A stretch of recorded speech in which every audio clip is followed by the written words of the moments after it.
हरियाणा के मुख्यमंत्री नायब सिंह सैनी का बयान हैरान कर देने वाला है। मॉब लिंचिंग जैसी बातें सही नहीं है, ये कहा नायब सिंह सैनी ने, और कहते हैं कि गांव में गोमाता के लिए श्रद्धा है। ऐसी घटनाएं सही नहीं, दुर्भाग्यपूर्ण हैं। नायब सिंह सैनी के पूरे बयान को जरा आप पहले सुनिए।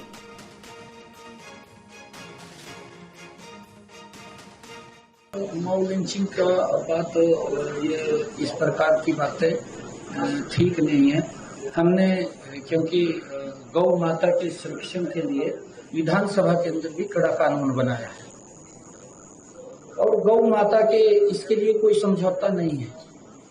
गांव के अंदर इतनी श्रद्धा गौ माता के प्रति है कि अगर उनको पता चल जाए कि इस प्रकार का ये हालात कर रहे हैं तो गांव के लोग हैं, वो कौन रुकता है फिर उसके अंदर क्या हुआ क्या नहीं हुआ। परंतु मैं ये कहना चाहता हूँ कि इस प्रकार की घटनाएं नहीं होनी चाहिए और ये घटनाएं दुर्भाग्यपूर्ण हैं। मैं उन लोगों से भी कहना चाहूंगा कि वो इस प्रकार के संसाधनों के अंदर संलिप्त ना हो, उससे बचना चाहिए। तो सुना आपने हरियाणा के सीएम नायब सिंह सैनी को, और अब आपको बताते हैं हरियाणा से लेकर महाराष्ट्र तक कैसे बीफ बवाल और इस पर सियासत काफी गरमाई हुई है। 5 सवाल इस वक्त आपके सामने रखते हैं, बिग बॉल का सीधा रुख करते हैं। ये देखिए, पहला बड़ा सवाल, चुनाव के वक्त गोमांस वाला ये विवाद आखिरकार क्यों, क्या इसका कोई कनेक्शन है? दूसरा बड़ा सवाल, गौ रक्षा के नाम पर गुंडागर्दी आखिर क्यों की गई? जी हां, तीसरा बड़ा सवाल, भीड़ बनी हैवान, कहां रह गई पुलिस, कहां था पुलिस प्रशासन का पूरा महकमा, क्या भीड़ तंत्र के सामने बेबस है सरकार? ये वो अहम सवाल हैं जिसकी पड़ताल जरूरी है। मॉब लिंचिंग वाली सोच का, ये जो सोच है, ये जो गुंडागर्दी है, इसका इलाज आखिर कब और कैसे होगा, ये है बड़ा सवाल। और महाराष्ट्र से लेकर हरियाणा तक बीफ विवाद में सियासत भी शुरू हो चुकी है। कांग्रेस ने बीजेपी पर धर्म का जहर फैलाने का आरोप लगाया है, तो टीएमसी ने इस घटना की निंदा की है। शक है कि वो कुछ ऐसा खाता है जो आपके भाजपा के नेताओं को, संघ के नेताओं को मंजूर नहीं है, इसलिए वो मार मार के फेंक देते हैं। गोवा का सिली सोल बार में वही खाना बनता है। आपके कितने सांसद यही खाना खाते हैं, और यहां पर तक आपके सांसदों का बड़ी बड़ी बीफ कंपनियों में हिस्सेदारी है, इससे आप इनकार नहीं कर सकते। लेकिन आपने इतना नफरत का जहर भर दिया है कि लोग अंधे हो चुके हैं और हिंसा पे उतारू हो रहे हैं। ना बेटियां सुरक्षित है, ना दलित, ना आदिवासी और ना गरीब मजदूर। लेकिन ये एलिगेशन देकर वो बीफ खाता है, उसको मार दिया गया। हम लोग स्ट्रांगली, ये डेमोक्रेसी नहीं है, ये डेमोक्रेसी नहीं है। हम लोग सब ये पूरा स्ट्रांग लैंग्वेज में इस इंसिडेंट का हम कॉन्ट्राडिक्ट कर रहे हैं, कंडेम कर रहे हैं, विरोध कर रहे हैं, और भाजपा के हाथ ये डेमोक्रेसी का मर्डर हो रहा है। बिल्कुल कृत्रिम घटना है। सूझबूझ के साथ, सोची समझी साजिश के तहत, एक प्लानिंग के साथ ये दोनों मर्डर हुए हैं। ये मगर के आंसू बहा रहे हैं इसके मुख्यमंत्री। उसमें जो थोड़ी सी भी जो है कानून के शासन के प्रति रिस्पेक्ट होता, संविधान के प्रति रिस्पेक्ट होता, तो आज ही आज जितने भी इसके आरोपी हैं उसको वो पकड़ लेते और उसकी कड़ी से कड़ी सजा के लिए कार्यवाही करते। आरोपी पकड़े गए सर, 5 से 6 बताया गया कि कुछ वो भी फर्जी पकड़े होंगे, सही नहीं पकड़े होंगे। और हमारे साथ इस वक्त तमाम खास मेहमान मौजूद हैं। हमारे साथ जुड़ रहे हैं विजय शंकर तिवारी जी, प्रवक्ता विश्व हिंदू परिषद के, संजय सरकार साहब हमारे साथ मौजूद हैं, नेता हैं टीएमसी के, दानिश कुरैशी हमारे साथ मौजूद हैं, एआईएमआईएम के नेता हैं, असदुद्दीन ओवैसी की पार्टी के, अवधेश कुमार साहब हमारे साथ मौजूद हैं, स्टूडियो में ही मौजूद हैं, वरिष्ठ पत्रकार। लेकिन विजय शंकर जी, सबसे पहला सवाल आपसे, हरियाणा के चरखी दादरी में जो हुआ उसने देश का सिर शर्म से झुका दिया है। मुख्यमंत्री नायब सिंह सैनी का बयान आपने भी सुना होगा, वो जिक्र कर रहे हैं कि गांव वालों के मन में गोमाता के लिए कितनी श्रद्धा है। एक लफ्ज उन्होंने इस्तेमाल नहीं किया उन गुंडों के लिए जिन्होंने इतनी हैवानगी एक व्यक्ति पर की कि उसकी जान चली गई, उसकी हत्या कर दी गई। और वो कहते हैं कि गांव के लोगों के मन में बड़ी श्रद्धा है। अगर ऐसा कोई मामला सामने आता है तो उन्हें कौन रोक सकता है? मतलब सरकार और पुलिस का इकबाल एकदम खत्म हो गया।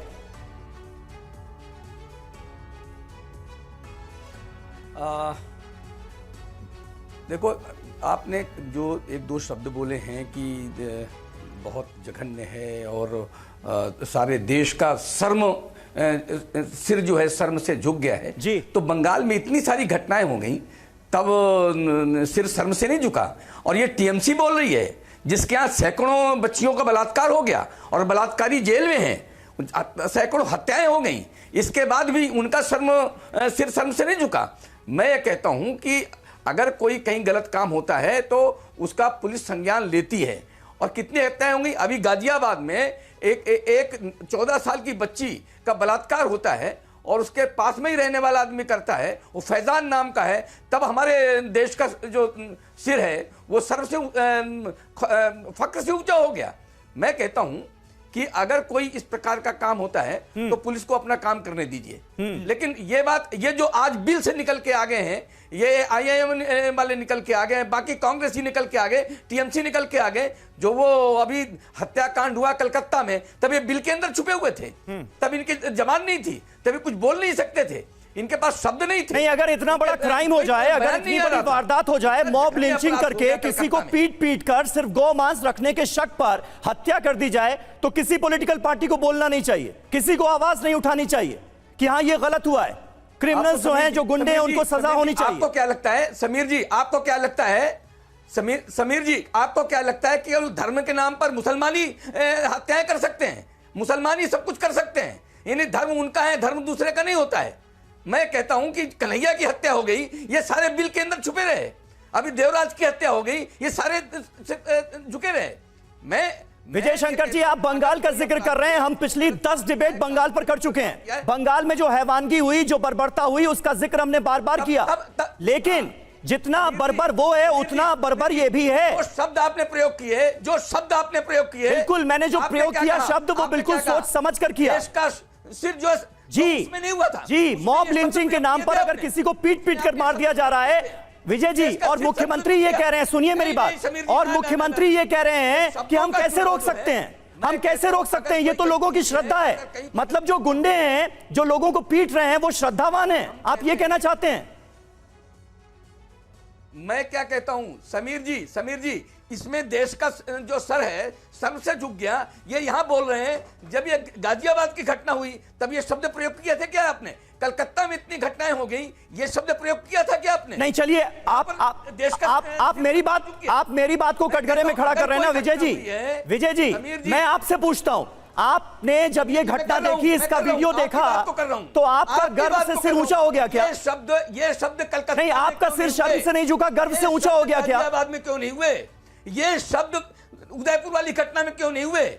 बिल्कुल, इस तरह की सारी घटनाएं सिर शर्म से झुकाती हैं। जो कोलकाता में हुआ, उसने भी सिर शर्म से झुकाया विजय जी, उसने भी सिर शर्म से झुकाया। लेकिन नहीं बोला आपने, बिल्कुल बोला, बार बार बोला, लेकिन आप सिलेक्टिव नहीं हो सकते ना कि बंगाल पर तो आप बोलेंगे, हरियाणा पर आप चुप हो जाएंगे। मैं आपसे बात कर रहा हूं समीर जी, मैं आपसे बात कर रहा हूं विजय जी, आप जवाब देने आए हैं, मैं आपसे बात कर रहा हूं। घटना हुई है, कोई दुर्घटना हुई है, कोई गलत काम किया है तो सरकार उसका संज्ञान लेगी ना संज्ञान। फिर बंगाल में इतना आप लोग हल्ला क्यों कर रहे हैं? सरकार संज्ञान लेगी, मतलब बंगाल पे बोलेंगे, हरियाणा पे नहीं बोलेंगे, ये सिलेक्टिव अप्रोच कब तक चलेगी? अगर कोई घटना, मैं क्या कह रहा हूं कि बंगाल की घटना से इस घटना की तुलना कर रहे हैं क्या आप? उसके साथ मिला रहे हैं क्या? आपने मिलाया, आपने पहले सेंटेंस में मिलाया विजय जी। भीलवाड़ा में मैंने आपसे हरियाणा पर सवाल पूछा, आपने बंगाल पर जवाब दिया। मैं वहीं था, भीलवाड़ा में एक गाय की पूंछ काट करके तालाब किनारे के फेंक दी गई, उस पर आपको कुछ नहीं बोले। गाय पर श्रद्धा है हिंदुओं की, इसे नकार बिल्कुल है श्रद्धा, पूरे देश की श्रद्धा है गाय पर, हर की आस्था जुड़ी हुई है, और इसीलिए बहुत सख्त कानून बनाए गए हैं अलग अलग राज्यों में, हरियाणा में भी कानून है। यानी जब आप ऐसी गुंडागर्दी के समर्थन में खड़े हो जाएंगे, इसका मतलब आप मान रहे हैं कि जो कानून है वो नाकाफी है।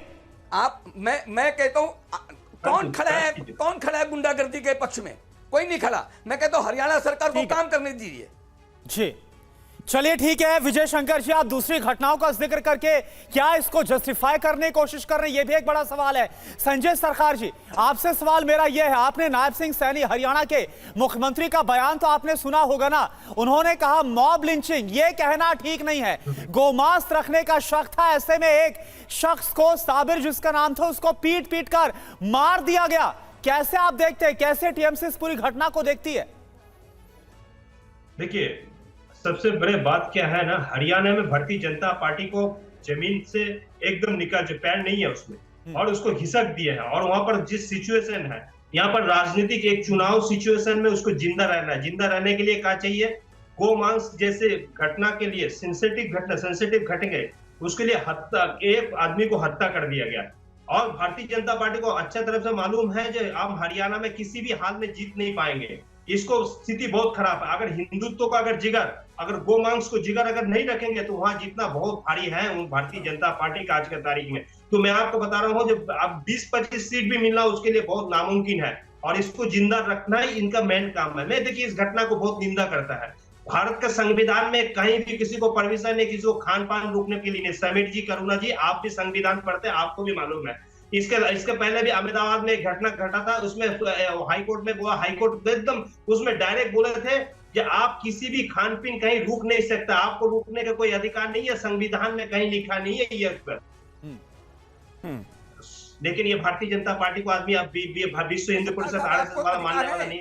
मेरे बंगाल के बारे में, कलकत्ता में आपको अधिकार है, लगातार तो हत्याएं भी हो रही, संविधान में हत्याएं भी हो रही, जेल बंद लटकाया जा रहा है। ये आपकी सरकार को अधिकार है वहां पर कलकत्ता में। आप आप क्या किया? रोहतक में एक डॉक्टर को हरियाणा का रोहतक में अपहरण करके बलात्कार कर दिया। आप कहां पर थे? फरुखाबाद में 2 बेटी को उठा के बलात्कार करके उसको पेड़ के अंदर झुलाया नहीं। और सरकार साहब ये मामला सिर्फ हरियाणा का नहीं है। महाराष्ट्र में हमने देखा एक बुजुर्ग को सिर्फ इस बात के शक पर कि वो गोमांस लेकर जा रहा है, जो कि अपनी बेटी के यहां जा रहा था, बेटी के घर जा रहा था, ट्रेन में उसके साथ हैवानियत की जाती है, उसको थप्पड़ मारे जाते हैं, गाली दी जाती है। मतलब इतने बुजुर्ग शख्स के साथ ऐसा हो सकता है इस देश में, ये अपने आप में हैरानी की बात है। दानिश कुरैशी साहब, किस तरह से आप देख रहे हैं, और क्या कोई चुनावी कनेक्शन भी है क्या?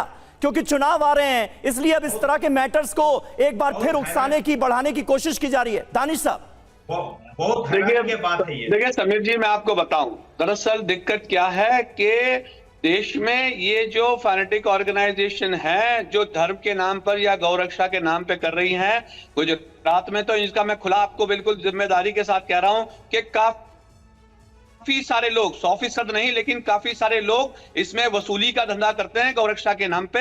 अगर उसकी अच्छे से तफ्तीश करेंगे तो पता चल जाएगा। दूसरे नंबर की बात मैं आपको बताऊं कि आपको याद हो कि गौरक्षा के नाम पर इस देश में यह हुआ, हरियाणा की बात की जाए, हरियाणा के अंदर में बाकायदा पंचायत बिठाई गई और मोनू मानेसर जो एक गुंडा है उसके पक्ष में उन्होंने ये कहा कि राजस्थान की पुलिस आएगी अपने पैरों पे जाएगी नहीं। तो ये घटना तो बहुत छोटी सी है। अगर एक प्रदेश की पुलिस को चैलेंज कर रहे हैं ये अगर आतंकवादी, तो याद रखिए ये बहुत दिन दूर नहीं है जब देश की सेना को चैलेंज करेंगे कि हम ऐसा ही करेंगे और आपसे हो जो बनता हो वो कर लें। और अगर प्रदेश के मुख्यमंत्री ये भाषा का इस्तेमाल करते हैं कि लोगों की आस्था है, तो मैं ये कहता हूं कि सबसे पहले भारतीय जनता पार्टी अपने मैनिफेस्टो अपने कॉन्स्टिट्यूशन में एक क्लैरिफिकेशन कर दे कि जो भी गौ मांस खाता होगा उसको आप कैंडिडेट नहीं बनाएंगे। आपके पास किरण रिजिजू खाएंगे क्या? उसके घर पे जाएंगे आप?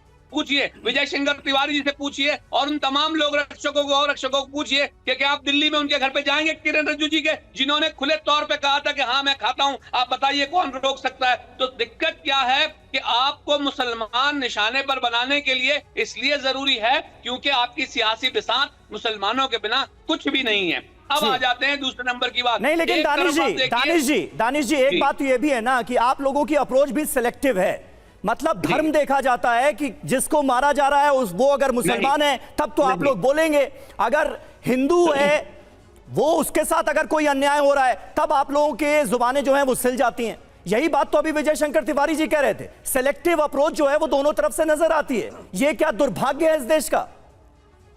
देखिए मैं आपको दिखाऊं, विजय शंकर तिवारी जो कह रहे हैं वो ये कह रहे हैं कि भाई हरियाणा में जो हुआ है तो पुलिस को तफ्तीश करने दीजिए, और बंगाल में जो हुआ है उसकी तफ्तीश वो खुद ही कर लेंगे। तो आपका जो सिलेक्टिव अप्रोच है वो दिक्कत के मैदान में खड़ा। दूसरे नंबर पे मैं आपको बताऊं कि बैरिस्टर असदुद्दीन ओवैसी साहब की पार्टी ऑल इंडिया मजलिस इत्तेहादुल मुस्लिमीन की जो बात है, हम तमाम मुद्दों पे अपनी बात रखते हैं, लेकिन आपकी परेशानी ये है भारतीय जनता पार्टी की और उनकी भगीनी संस्थाओं की कि उनको तो सिर्फ रात के सपने में भी बैरिस्टर असदुद्दीन ओवैसी साहब नजर आते हैं। मुझे ये बताइए कौन सा मुद्दा है जिसपे बात ना की गई हो। हाँ, सवाल ये है कि दलितों की, मुसलमानों की, इन पर जो घटनाएं घटती हैं उन पर हम बात करते हैं, तो ये सबसे पिछड़ा हुआ तबका है, सबसे जुल्म और ज्यादती का शिकार तबका है जिस पर हम बात करते हैं। और मैं ये कहता हूं कि आपको क्या जरूरत पड़ी है हमारी बात की। मैं तो ये कह रहा हूं कानून के मामले में जो लोग भी इक्वल हैं, आप देखिए प्रदेश के मुखिया जो हैं सैनी साहब, वो क्या कहते हुए नजर आ रहे हैं, ये कहते हुए कि भाई एक व्यक्ति की निर्मम हत्या करने के बजाय वो ये कह रहे हैं कि लोगों की अगर आस्था है तो यही परिणाम आएंगे। तो क्या देश में यही परिणाम लाए जाएंगे? इसी पर हमारे एक और जो खास मेहमान है उनका रुख कर अवधेश कुमार जी, आपसे सवाल यही है कि आपको भी ताजुब नहीं होता ये दोनों घटनाएं, चाहे हरियाणा के चरखी दादरी या फिर महाराष्ट्र में नासिक में जो निकल कर आए बुजुर्ग के साथ जो कुछ हुआ है, गोमांस रखने के शक में यह सब हुआ, और नायब सिंह सैनी हरियाणा के सीएम की तरफ से यह कहा गया कि भाई वहां के जो लोग हैं उनकी श्रद्धा है, वो वहां तक तो ठीक है, लेकिन कौन रोक सकता है उन लोगों को, कौन रोक सकता है? आपको नहीं हैरानी होती जब इस तरह का बयान दिया जाता है? ऐसे जो एलिमेंट्स हैं, ऐसे जो असामाजिक तत्व, उनको बढ़ावा मिलता है ऐसे बयानों से। देखिए, अगर किसी की पीट कर हत्या हुई है तो आप हो, समीर हो, किसी का गुस्सा होना, उबलना बिल्कुल स्वाभाविक है, उसमें तो मुझे कहीं कोई डाउट नहीं है। भारत में कानून का शासन है, अगर किसी ने गौ मांस खाया है उसको पकड़ के पुलिस के हवाले करना चाहिए जहां जहां गौ मांस पर प्रतिबंध है। और ये जो भी होता है वो दुर्भाग्यपूर्ण नहीं है, उसको बिल्कुल मैं अपराध ही मानता हूं कि वो अपराध है, उनके तहत ही उनको सजा मिलनी चाहिए और मिल रही है। सबकी अरेस्टिंग हो गई है, 7 लोगों की अरेस्टिंग हरियाणा में हुई है, ये भी एक पक्ष है। उन पर हत्या से लेके बाकी सारे जघन्य अपराध के मामले दर्ज हुए हैं, तो अब वो कोर्ट में है, कोर्ट उनको छोड़ेगा नहीं, ये बिल्कुल सही पक्ष है। अब एक दूसरा पक्ष है कि जब हम गुस्से में उबलते हैं तो हम बाकी चीजों को नहीं देखते हैं। पहला तो देखिए, ये सब मॉब लिंचिंग शब्द जो है ना बहुत एक खतरनाक होता है। ये भीड़ की हिंसा तो मैं कह सकता हूं, लेकिन ये भारत के संदर्भ में ये लगातार जब ऐसी घटनाएं होती है तो मॉब लिंचिंग जैसे पहले से प्लानिंग करके ट्रेन में और लोगों ने उनको मारना शुरू किया हो, किसी ने देखा, लोग उबले, हालांकि वहां बचाने वाले लोग भी थे, वो वीडियो में नहीं है, जो खबर पड़ी है वहां उसी में से लोग बचाने वाले भी थे। ये नहीं था कि उसको मारो, जो है हर जगह ऐसे लोग मौजूद रहे हैं जो बचाने वाले थे। तो ये दूसरा पक्ष जो होता है ना, उसको भी दिखाना चाहिए। अब इसका तीसरा पक्ष देखिए, इस देश में जब पिछली बार भिवानी में और एक गाड़ी जली हुई मिली थी बोलेरो, उसमें बताया गया कि भाई भरतपुर के 2 मुस्लिम जुनैद नासिर की हत्या करके जला दी गई है। बहुत जघन्य घटना थी, पूरे देश में परेशानी पैदा हुई थी। लेकिन पुलिस की जांच और पुलिस ने है कि उस पूरे मेवात के एरिया में जब तक गौ की तस्करी नहीं रुकेगी, अगर गौ तस्करी होगी, गौ की हत्या होगी और पुलिस ठीक से कार्रवाई नहीं करेगी गौ रक्षा कानून की, तब तक एक पक्ष की आलोचना से ये चीजें बंद नहीं होगी। अब पश्चिम बंगाल की मैं बात बता रहा हूं। पश्चिम बंगाल में हमारा संविधान का अनुच्छेद 48 सभी राज्यों के लिए अनिवार्य बताता है कि आप मतलब गाय, उसके बच्चे, उसके वंश की रक्षा के लिए आप कानून बनाए। पश्चिम बंगाल में गौ रक्षा कानून नहीं है। पश्चिम बंगाल में कुछ जिलों में आप जाएंगे तो आपको गाय कटना, उसका मांस, उसका सयाम दिखाई देता है। अब ये जो स्थिति होती है या कहीं भी, तो उसके आधार पर यह गुस्सा पैदा होगा। तो दोनों पक्ष को जब तक आप नहीं देखेंगे कि अगर गौ रक्षा कानून है, बंगाली क्यों, मतलब गोवा भी है, नॉर्थ ईस्ट के तमाम पर भी गाय, मैं जानता था ना कि आप भाई आप पर कोई रोक नहीं। देखो ऐसा है, सुनिए, बंगाली क्यों, मतलब नहीं, इसलिए सुनिए, ऐसा है कि जब आप हमेशा अगर एक पक्ष की चीजें उठाएंगे ना तो समस्या का समाधान नहीं होगा। बिल्कुल सही बात कह रहे हैं। सुनिए, गोवा के बारे में भी एक गलतफहमी है। क्या? सुनिए सुनिए सुनिए, जितने पूर्वोत्तर राज्य हैं ना, वहां भी कुछ पशुओं के काटने के, मांस के बेचने के नियम और कानून हैं। ऐसा कहीं छूट नहीं है कि मैं गोवा का जिक्र कर रहा हूं। गोवा में आपको पता होगा, गोवा में आपको पता होगा कि गोमांस की कमी हो गई थी, तो बाकायदा सरकार को यह स्टेटमेंट देना पड़ा कि हम पड़ोसी राज्यों से गोमांस मंगवाएंगे, सप्लाई में कमी नहीं होने दी जाएगी। तो एक तरफ तो वो, और दूसरी तरफ ये, अगर बात की जाए तो फिर दोनों तरफ की जाए। हाँ, सुनिए सुनिए समीर, आप जो बात बोल रहे हैं जरा पूरी तरह सुनेंगे तब ध्यान में आएगा। हमारे देश में सांस्कृतिक विविधता है, बिल्कुल बिल्कुल, सांस्कृतिक विविधता में कुछ जगह ये बातें हैं, लेकिन एक गाय जो है ना, उसको केवल श्रद्धा का विषय नहीं रहा है हमारे यहाँ। गाय के बारे में हमारे यहाँ स्टडी खत्म हो चुकी है।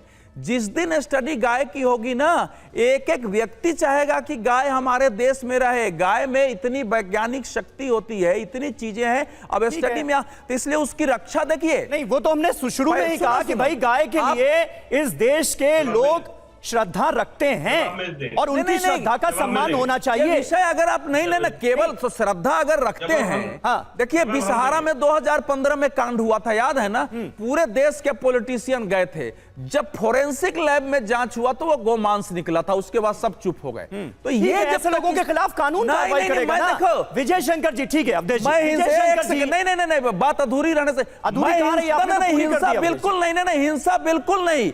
लेकिन पुलिस अगर मिली भगत से गो तस्करी कराएगी, प्रशासन की मिली भगत होगी, नेताओं की मिली भगत होगी, और इसका एक माफिया तंत्र रहेगा, तो फिर कई बार ऐसे लोग जिनके पास ज्ञान की कमी है, बुद्धि की, और गुस्से में हिंसा करेंगे और अपराध करेंगे। दोनों पक्षों बुद्धि की कमी नहीं है, बुद्धि की कमी नहीं है। वो क्या कर रहे हैं उनको पता है, वो गुंडागर्दी कर रहे हैं, किसी की हत्या कर रहे हैं, हत्या कर रहे हैं, तो उनको कानूनन सजा मिलनी चाहिए, सख्त सजा मिलनी चाहिए। बुद्धिहीन नहीं है वो सर। अवधेश जी, मैं माफ कीजिए, मैं आपकी बात से इत्तेफाक नहीं रखता, वो बुद्धिहीन बिल्कुल नहीं है।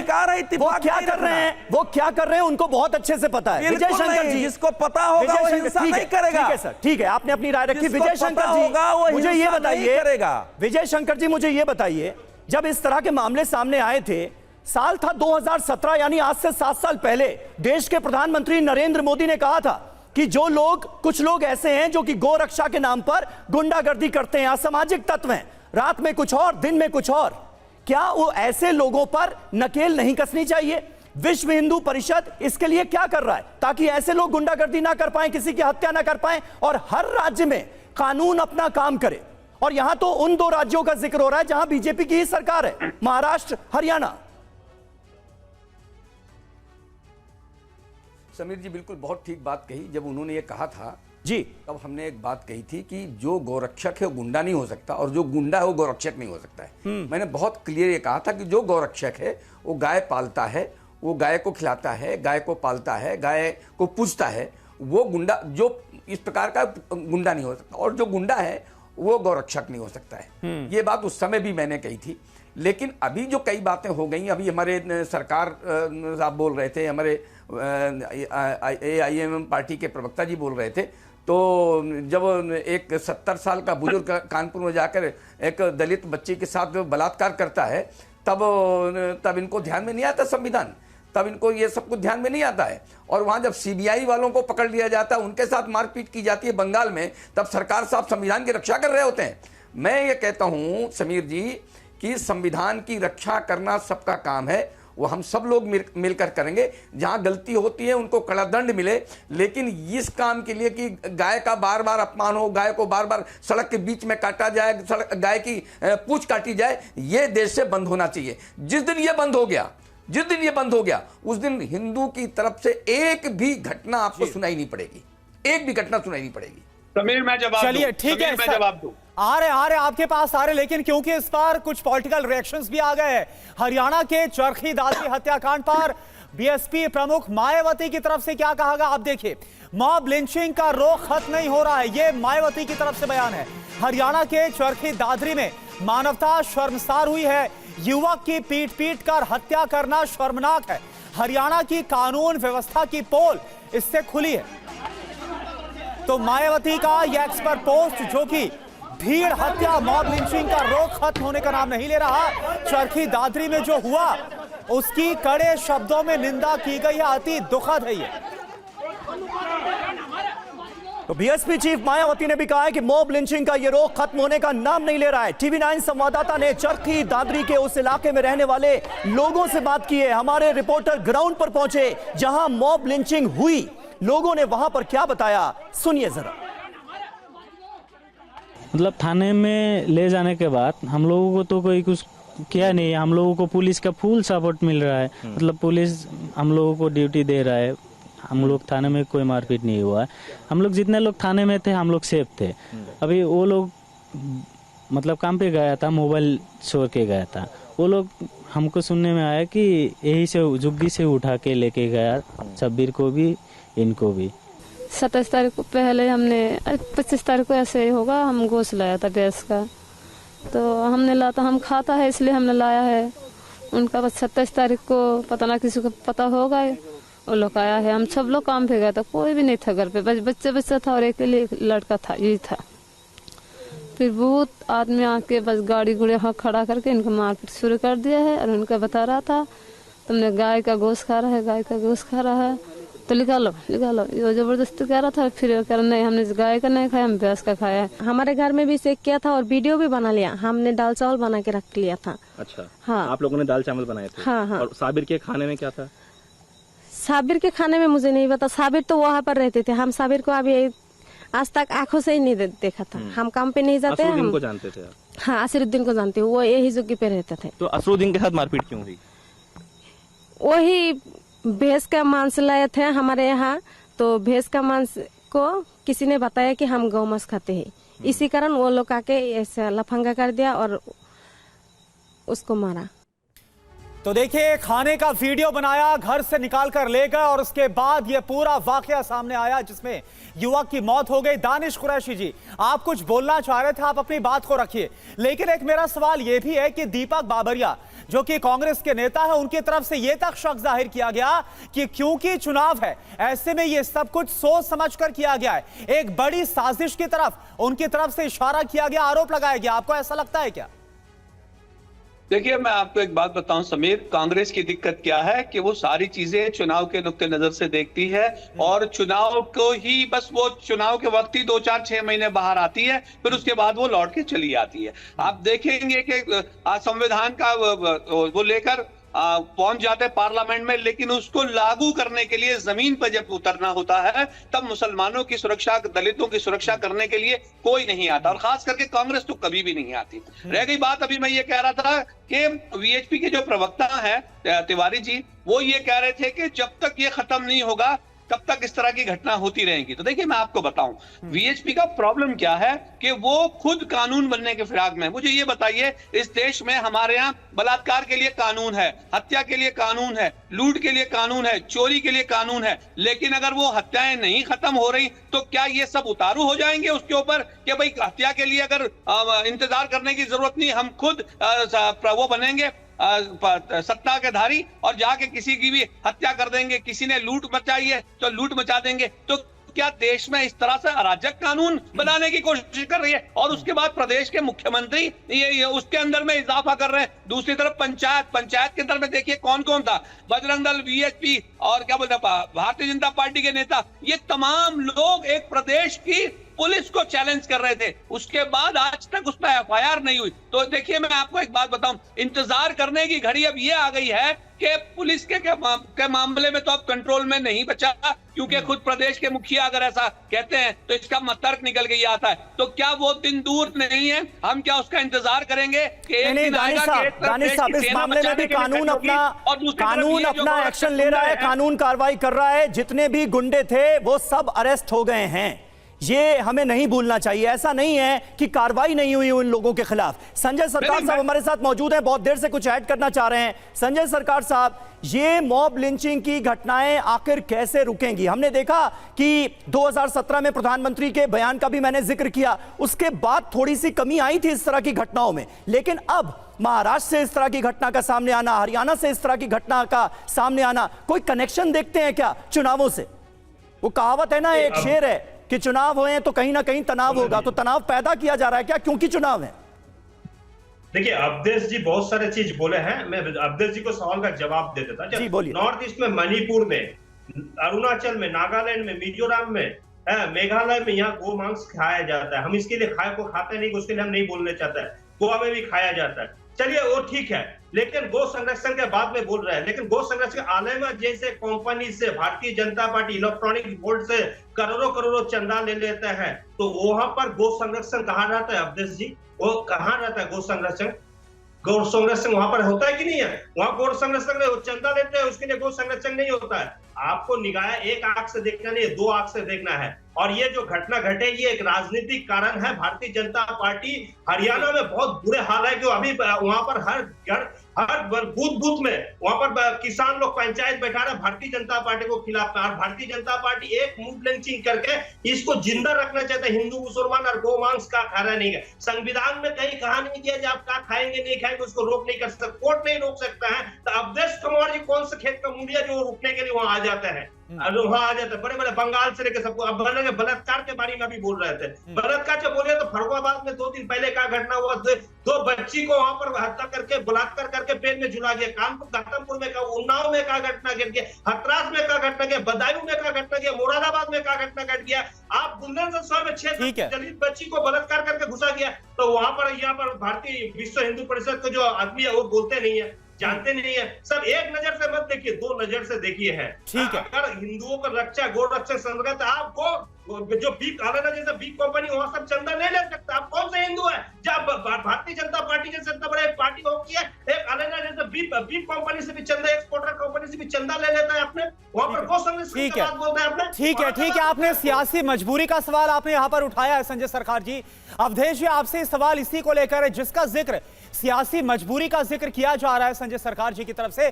क्या वाकई में आपको नजर आता है, क्योंकि अगर हम जो बयान दिया गया हरियाणा के सीएम की तरफ से उसको जो आधार बना है, इस बयान के आखिर में उनकी तरफ से जो बोला गया वो ये कि ऐसे घटनाओं से लोगों को बचना चाहिए, जो भी लोग इसमें शामिल होते हैं, बजाय कि वो ये बोलते कि जो भी इस मामले में दोषी होगा उसके खिलाफ कड़ी से कड़ी कार्रवाई की जाएगी, निंदा की जाए, उन्होंने ये वाली बात कही। कोई सियासी मजबूरी आपको लग रही है क्या बयान में भी? नहीं, देखिए, मुख्यमंत्री को तो अत्यंत ही कड़ा बयान देना चाहिए था। और कोई भी कारण हिंसा, हत्या और आतंकवाद को जो है उसको जस्टिफाई नहीं कर सकता है, कोई भी कारण हो। और जो दानिश कुरैशी जी कह रहे थे, उनकी ज्यादा बात से मेरी सहमति है कि ये नहीं हो सकता है कि एक जगह कहीं हिंसा हो तो दूसरी हिंसा को हम तुलना करके उसको जस्टिफाई करें। ये बिल्कुल गलत है, इसको बिल्कुल स्वीकार नहीं किया जा सकता है कि कहीं एक जगह हो जाए तो हम उसको स्वीकार करें। मुख्यमंत्री को तो बिल्कुल कड़ा स्टैंड लेना ही चाहिए। अब ये उनका फेलियर है, ये हरियाणा सरकार का फेलियर है कि अगर वहां गौ की हत्या हुई है या गौ तस्करी हो रही है तो ये कंप्लीट फेलियर है। 10 साल से वहां सरकार है, उसको शर्म नहीं आती है कि क्यों उसके राज्य में ऐसी घटना हुई है। सरकार का फेलियर है। अब उसको चुनाव के लिए अगर वो यूज करेंगे तो लोगों को दिखाई नहीं देता है क्या कि आपके राज्य में क्या हो रहा है।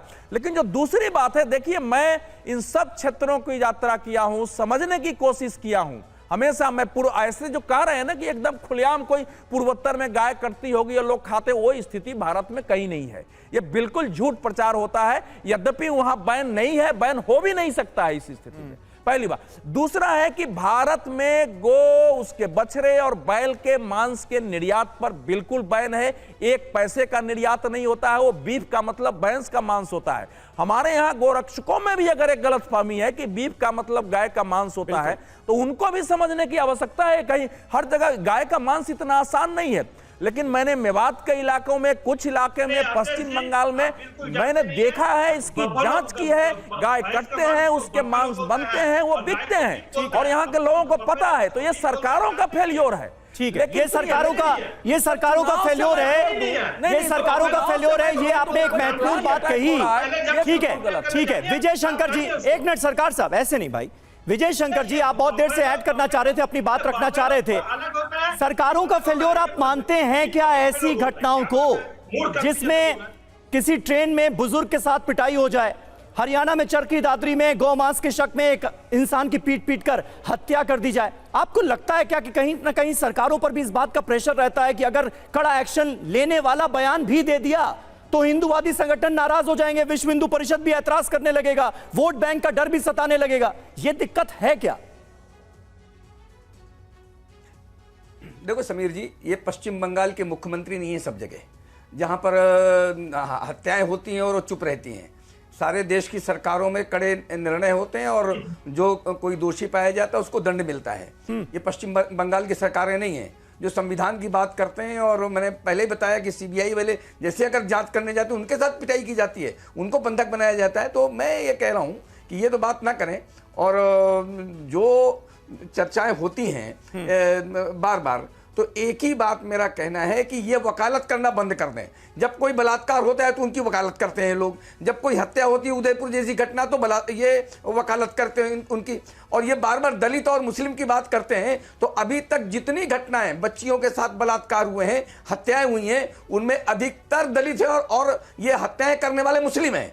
और ये बात करते हैं नहीं, लेकिन विजय जी वो तो ठीक है। आप बार बार रेप और हत्या और दूसरे मामलों का जिक्र कर रहे हैं, बिल्कुल वो मामले जघन्य हैं, उन पर भी कार्रवाई होनी चाहिए दोषियों पर। लेकिन इस तरह के मामलों को लेकर विश्व हिंदू परिषद की तरफ से एक बयान जारी होगा क्या कि भाई ऐसी गुंडागर्दी से बाज आए, ऐसे लोग, बहुत बढ़िया, ऐसे लोग गौ माता के लिए श्रद्धावान नहीं कहे जा सकते, इनको सख्त से सख्त सजा मिले, करेंगे क्या आप? समीर जी जब ये विषय सारा चल रहा था, बॉम्ब लिंचिंग, तो हमने सारे देश में एक रिसर्च किया, उसमें लगभग 350 घटनाएं निकाली, उसमें 350 घटनाएं मॉब लिंचिंग की मुस्लिमों की तरफ से थी। 350 घटनाएं मुस्लिमों की तरफ थी। हमने मीडिया कोई भी करे, वो मुस्लिम करे, हिंदू करे, जो भी ऐसा करे तो वो उसको सजा मिले। अगर ये वकालत उनकी बंद कर दें।